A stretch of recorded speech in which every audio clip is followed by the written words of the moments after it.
Right, so Jack, vertel ons nog 'n bietjie vanaf wie jy, waar kom jy vandaan en waar lê jou spesialiteite? So, morning everyone. Yeah, sorry, my Afrikaans is not great. There we go. So my name's Jack. I'm an application specialist for Syngenta, so I don't just do nozzles. I do other things. My specialty is basically making sure chemistry gets to where it's intended to get to. So, basically as ek jou reg verstaan, gaan dit meer oor luister hierso. Hoe het die chemikalie uitwerking op spesifiek die druppelgrootte en die verspreiding, wind, al daai lekker tipe nommers, nee? 100%. That's exactly right. It's about optimizing spray. You pay for spray, you put it in your tank.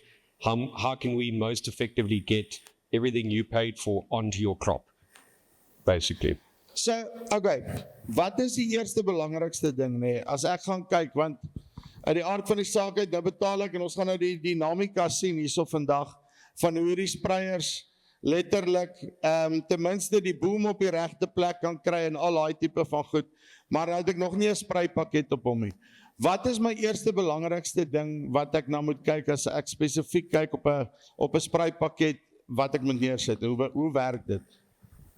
I think if you're looking at nozzles, I always like to start with droplet spectrum, and the reason I'm a big nerd, so that's usually why I start there, but one of the main reasons is that you can manipulate your sprayer a lot by looking at water volume and specifically droplet spectrum. And what I mean by that is obviously droplets are classified.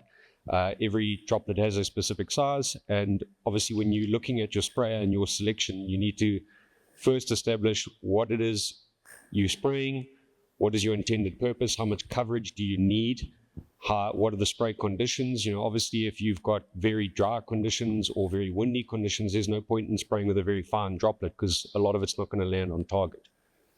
Dan hy waai weg basically. Yeah, 100%. Yeah, there's a reason the classification of fine starts with an F. It tends to. So yeah. Go in that direction. Okay, sure. Okay, yeah. So let's start at the beginning. I think the first thing we need to realize, and it's quite important. So again, if I put my nerd hat on, we first need to realize how droplets are actually classified, and we work on VMD. So that means volume, medium, diameter. So basically, in a nutshell, what that stands for is if you're applying at, let's say, 100 liters a hectare, whatever the VMD is stated. So if it's 200 VMD micron, so 200 diameter, basically 50 liters of that application will be smaller than 200 micron, and 50 liters will be larger because it's measured by volume. And what's important to understand by that is when you start moving to coarser droplets, everyone has this big fear of coarser droplets. But what you need to realize is that not every single droplet coming out of there is going to be 200 micron. A lot of them are going to be smaller. And we need to also put this all into perspective. 100 micron is about the diameter of a hair. So we're talking very, very fine droplets. And those fine droplets, as I mentioned, they take longer to get to target. They evaporate a lot easier. So you want to limit the amount of small droplets that your nozzle is producing. Maar as ek reg as ek sê dat jou druppel ook nie te groot moet wees nie, en maybe is dit waar either, jy kan my reg help, kan jy dit met 'n nozzle beheer of met benatters of hierdie tipe van goed, want in essence, wat ons doen is, as ons met daai 'n groot druppel werk, jy sit 'n klomp soutte neer, as ek reg as ek dit sê. Ja. En kan jy hom nie kry, is dit nie waar jy dan brand kry, as jy 'n te groot druppel het, wat op 'n plek op 'n blaar sit, en dan, wat sê, son nog vir groot glas ook nog daardeur. Maar, so dis belangrik om nie te groot nie, jy wil goue lokkies druppel hê, is ek reg? Yeah, so it depends what your target is the first starting point, because there's no point in going, okay, I'm going to spray a pre-emergent herbicide, so I want a really fine droplet. You're hitting a flat surface. Why do you want a fine droplet? Rather go to something more coarse. And then more to your sort of burning, excuse the pun, your burning question, is that, remember, a droplet is measured by its diameter, not its volume. So if you double a droplet size, you 8 times its volume. So in other words, another way of looking at this is if you are comparing 200 micron droplets versus 400 micron droplets, one 400 micron droplet by volume is the same as 8 200 micron droplets. So you need a significantly less amount of them to achieve the same amount of deposition. So your coverage will drop, but your deposition can Ja, significantly improve. vas. Jy gebruik groot woorde hier. Dit wat? Deposition. Okay, so we at Syngenta, we look at two things when we assess applications. So everyone knows what coverage is. Coverage is how wet something is. You put a piece of water-sensitive paper, how many droplets got on it? How well was it covered? That's coverage. But that's only half the question. Because what you can have is if you have a nozzle or very fine droplets, a lot of them can physically disappear. And obviously, if they're very small, they'll still cover the target really well, but you could lose a lot of actual chemical. So deposition is the actual amount of chemical landing on target. It's like kind of seeing a guy with a very fancy car and looking, yo, that's a nice car, and then realizing how much he actually owes on the car, if I can put it in that way. Ek is met jou. Nou, is dit dan die mikro en besigheid waarvan jy nou praat die hele tyd? 100%. So yeah, so look, this is just a visual of what I said. So if you just go to the next, so you've got your 8 droplets, that's basically just a visual of what I've just said. Because it's measuring by diameter and not by volume, you need to understand that small droplets is not necessarily a good thing. As I said, they do tend to disappear very easily. We did trials recently where we compared medium-sized droplets at 200 liters versus 100 liters in very dry conditions, so delta T. For those that are not aware, delta T is a factor of wet and dry bulb. So you subtract your wet bulb from your dry bulb. It's basically evaporation, fancy way of saying evaporation. Verdamping, basically. Yeah, basic. So we sprayed in conditions of 15 degrees Celsius for delta T, which is extremely dry.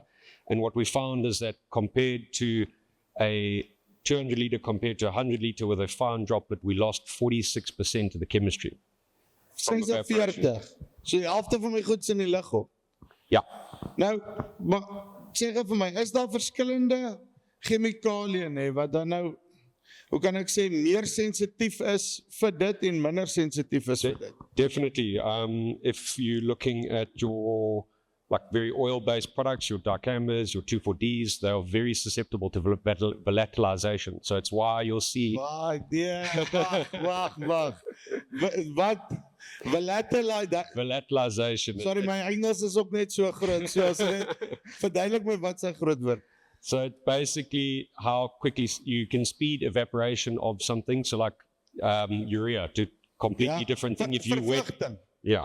If you wet urea and you leave it in the sun, it eventually disappears. It's the same thing, if that makes sense. So dis letterlik vervlugting op die einde van die dag. Ek dink daai maak 'n bietjie meer sin as daai. Yeah, so it's why you'll see on dicamba 2,4-D labels, they often recommend bigger droplets for that specific reason, is that you limit. En is dit maar een van daai goed wat ek met my agent moet bespreek? Is dit waar daai kennis lê om te sê, luister, wat is die tipe van goed? Maar ek kan 100 liter spuit 'n hektaar en nog steeds kleiner druppels sê en 100 liter en groter druppels. Ek's reg as ek dit sê. 100%. Yeah, water volume is also exactly 100%. That's the thing, is that you can manipulate coverage by water volume. So we need to move away from looking at water volume as this fixed thing, and you need to play the ball where it lies. And basically, if your conditions don't suit for a 100 liter application, there's no point in taking the spray out and sticking with 100 liters because you could lose a lot of money. But what you could easily do is just swap over to a new nozzle, different color, increase the size of the nozzle, increase the water volume, and you could still get the job done with a much better efficacy of the product. En dan betaal die ding basically vir homself. Wat as ek dit sê. Right. Okay, so I put this up because, I think there's, in my humble opinion, there's a lot of basics that we often miss in the field. And so what you're looking at here is basically your standard flat fan, and is on the top. So this is for boom setup. And what a lot of guys don't realize is that the pattern that comes out of a standard flat fan, there's a reason you need 100% coverage. If you look there, you'll see, so it's not coming out really nicely on the screen, but a standard flat fan has sort of a volume pattern like that, whereas an even flat fan is even across. And why it's important for this conversation is if you start looking at your spot sprayers, so your see and spray sprayers, your green on browns, your green on green technology, you kind of want to start looking at this unless you're turning on multiple nozzles. Again, the guys from TJet will be able to help you out a lot better than I can, but the point is that we need to understand these basics before we start investing in new equipment, because it's a good you can't just take any nozzle and put it on a see and spray sprayer and expect it to work exactly right, if that makes sense. En is dit ook dan daai tipe van ding as ek waar dit seker ook belangrik raak is as jy jou val kom by jou nozzle by nozzle houe versus jou seksie beheer en daai tipe van goed. 100%. If you move to the next slide, I think I put one in. Yeah. So this was, sorry, it didn't come out nicely, but this is what I was talking about, is this is the pattern that comes out of a nozzle. So the flow rate under the dead center of the nozzle is going to be a lot higher than on the edges. So if you've got a nozzle by nozzle control see and spray sprayer, what you can have is if only one single nozzle turns on and the weed happens to be placed here instead of there, you could sublethally dose that weed. And you can easily rectify that just by putting an even fan nozzle on. Maar jy weet, dis die klein goedjies wat jy op die einde van die dag geld kos, want daai stukkie plastic, is dan nie so duur nie.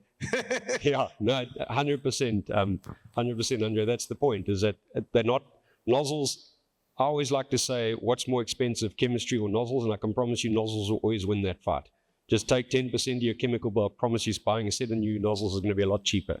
Baie vinnig, En ek sien net hier so, sorry, jy praat iets hier van 'n 10-degree angle op die boom. Is dit waar op die nozzle sit of? No, so that's this offset here. So you can see, if you look at these patterns, you can see they offset. It's, I know when I was in my younger years as a field scientist, I used to try to straighten the boom out and make sure all of the nozzles are straight. And it's actually the opposite of what you're supposed to be doing. Engineers tend to be quite clever chaps. When you put a nozzle on, it clicks at 10-degree offset automatically, so it's not something to worry about. Just all I'm saying is don't straighten them. Just leave it up to the engineer kind of story. But your offset, the 10 degrees that we're talking about is this, that your nozzles need to be 10 degrees offset. If you line them up 0 degrees, they will collide with each other and you'll get a heavy dose underneath in between and less in the center. So hulle moet basically verby mekaar spuit, as ek reg as ek dit sê. 100%, yes. Sien, nou leer ons almal iets vandag, want ek het hulle self reguit gemaak, maar okay. Okay, so then this is just some cheeky marketing thrown in here, but I think there are errors. But what you're looking at here is the closest nozzles are our 3D90s, which are 90% drift reduction nozzles. So to be very clear, you can achieve this with any 90% drift reduction nozzle. Remember, we're not a nozzle company, we're a chemical company, so we're not in the game of selling nozzles. As I keep mentioning, TJet do have a lot of other options if the 3D90s are But if you want Syngenta nozzles, you can get that. You can get them from us as well. But what you're looking at is a 3D90 close to us, and then there's an air induction on the other side there. And you can see the drift coming off. And this is something to remember, is that every drop, if you go back to that first slide of mine, within that pattern, there's a certain amount of small droplets made. So how we classify 90% drift reduction nozzles, it's the amount of droplets that we, like the percentage that we restrict your 100 fine micron droplets down to. So 90% drift reduction nozzle means that only 10% of the droplets coming out of there will be 100 microns. That's interesting. And if I look at this thing correctly, as ek kom kyk, het hy spuit hy vorentoe en agtertoe hierso. Yeah, so I've got a little GIF, I think, if we move, sorry, so that's just the labels, but yeah, we've, as we said, gone through that. Sorry, and then this is also just a video of the same thing. So what we did here is we added dye. So believe it or not, so I just turned the video, but this is on the same boom. The one side is 3D90s and those are flat fans that you're looking at. So it looks like this one's not spraying, but I think this is important. A lot of people assume that that's good spraying. They want to see that big mist cloud behind the sprayer, and that's actually the opposite of good spraying. If you're seeing a big mist cloud behind your sprayer, that means that those droplets are taking a long time to settle, to actually physically land. That means they're more susceptible to drift, more susceptible to evaporation. En vervlugtige. Whereas this, where you can't see anything, that means that the droplets are actually hitting target. So as long as your water volume matches the bigger droplet, you'll have a much better efficacy here than you will there. And it's a lot less risky. I often use the analogy of saying it's like long distance shooting. And basically what's happening here is it's like trying to shoot with a 2.2 compared to shooting with a 308, in essence. You're obviously going to have a lot further coverage. The bullet itself is bigger. It's the same sort of concept. Maar die besigheidsbedrieglik, want as jy my nou gevra het voor die tyd, wat een is die beste van die twee, het ek vir jou gesê die ene, want ek kan hom sien spuit op, dit is die ander ding. Maar jy wil vir my sê daai is dan beter op die einde van die dag. What's interesting is how this whole thing's kind of evolved over the years is the Europeans and their governments got all funny about drift and started putting pressure on them, and all of us chemical companies went, geez, like, what are we going to do? Because we were all of the opinion, more coverage, fine droplets. And the more research we're doing, the more we're realizing that actually it's about deposition. It's about physically getting the product there, and that bigger droplets actually, so it is a big mind shift change. I know it's because you are right. Everyone assumes that's better. It's because of the way we've been trained, and I think we're going to have to relook at how we spray because, I've got plenty data to back up that this is better. So, Interesting. So to go, you asked me about angles earlier. This is a air induction nozzle, not that it's important, but it's a 0-degree nozzle. So in other words, when we talk, what the degree we're talking about here is the positioning of the nozzle from the boom. So coming straight down. If you move to the next one, this is what happens when you add an angle onto your nozzle. So here, this is the 3D, the old 3D, but not that it's too important, but what you'll notice is that you're starting to get a lot more coverage here on the backside, on your grasses, and under bigger canopies, you get better penetration. So it's a very easy way to increase deposition in a crop just by adding an angle. Our colleagues in the UK for pre-emergent herbicides have seen an up to 10% increase in efficacy of the herbicide just by adding an angled nozzle onto the sprayer. Ja, want kyk wat ons nou gebeur is, olieboom, kom lê ons nou net hierso, En dan gaan die ding nou hier verby, en dan as daai klont nou blus, na die tyd, dan is dit pret, en dan sit ons in die koöperasies wat aan mekaar is na die tyd, So what you're saying is basically, kry daai een wat so al twee kante toe spuit, jy sal nie spuit wees nie. 100%. And look, there are lots of nozzles that do it. I want to be very clear, 3D90 is only one of them. The TTJ60 from TJet's a fantastic nozzle, so it's also something if you are wanting to spray at lower water volume, something to consider. John Deere have our older one, the 3D, so there are lots of nozzles with angles. So just to be very clear, it's not just ours that does it, but the point is that angled nozzles do increase deposition. Baie cool. That's the... Nou, die een ding, net so om op te eindig, as jy kan sê, wat is, waarmee jy die ouens kan los om te sê, hoe moet ek die heel beste kyk na my belegging as dit kom by my spuit oplossing op die einde van die dag? I think it's the small details. If I think about it, there's so many parts to spraying, and I think we need to just realize that there's so much new technology that's available to us now that makes things a lot easier. But it's all of the small things that you also have to remember, droplet sizes, things like that you just need to, when you're sizing a nozzle, like what at your top speed is your droplet spectrum the same as what it was at your slowest speed? Have you even thought of that?